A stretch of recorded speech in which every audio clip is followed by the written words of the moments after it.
Lowest of the low, reprehensible, and disgusting. Those are the words Buffalo law enforcement and city leaders have used to describe the criminals who have looted local businesses during this deadly blizzard. We're joined now live by Buffalo Police Commissioner Joseph Gramaglia. Commissioner, thank you so much for joining us this afternoon. Yeah, thanks for having me on. Let's talk a little bit about logistics first and also some of the stats that you guys have gathered. I know yesterday morning you had released a special detail of officers who were charged with going out and specifically addressing issues of looting. About how many stores or businesses do you think have been hit at this point, and how many arrests have been made? So I don't have the final calculations yet. There have been a lot, but with the driving ban, not all store owners, managers have been able to get to their locations. We've come across stores that have had damage. We just don't know if that's a result of looting or any other issues. So it's going to take some time to get those final calculations. But we have made 9 arrests since the start of our detail. The detail started up yesterday, and all those arrests came yesterday. We are also working at our district detective level to investigate the leads that we have on other ones. You showed a video there of a person smashing a cash register from Louis. That we've already gotten tips on the identification of somebody. We are working to finalize that. We will make arrests. I'm going to give the suggestion to anybody that's involved in this, you might as well turn yourselves in, because we are going to come and knock at your door. So you say 9 arrests have been made, and we've learned Erie County DA John Flynn announced 4 have been arraigned. Can you tell us anything about those individuals? I don't have that information on me. We've obviously been dealing with a lot. So our chief of detectives have been spearheading that mission with all of his detectives throughout the city. I've personally been in contact with John Flynn. I've also been in contact with one of his bureau chiefs that's handling this. I am pushing for burglary charges for people entering these stores to commit a crime. And we are going to, push to aggressively prosecute.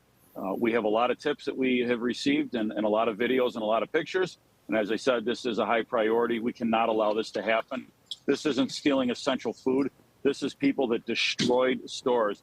These are the very stores that these communities depend on, day in and day out.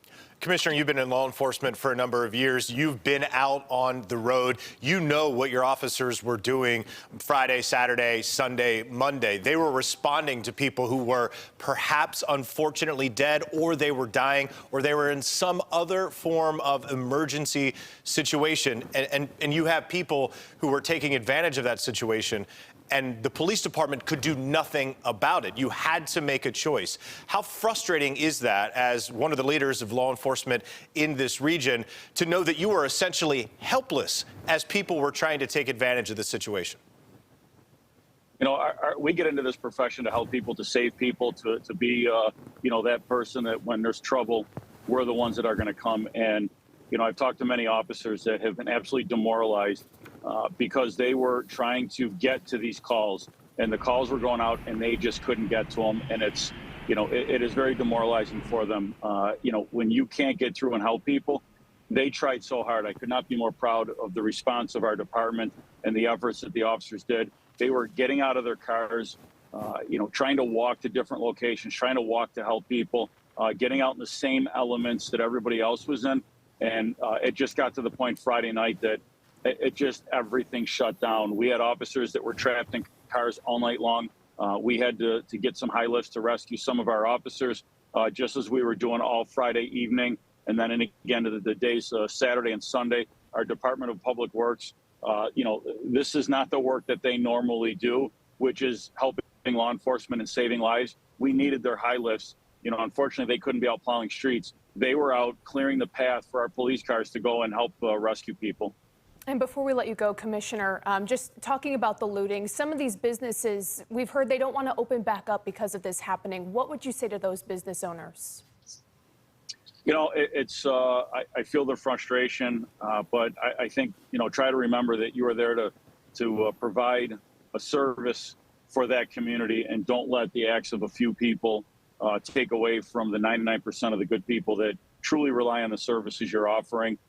We're going to work as hard as we can to catch the people that damage your stores. I'm sure the community will rally. The community has rallied, as we have many times this year. 2022 has been a year to remember and a year to forget.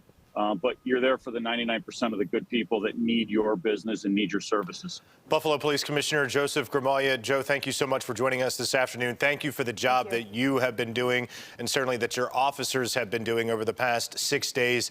Some of the stories that we are hearing every, it seems, hour are just absolutely harrowing. So thank you for your efforts.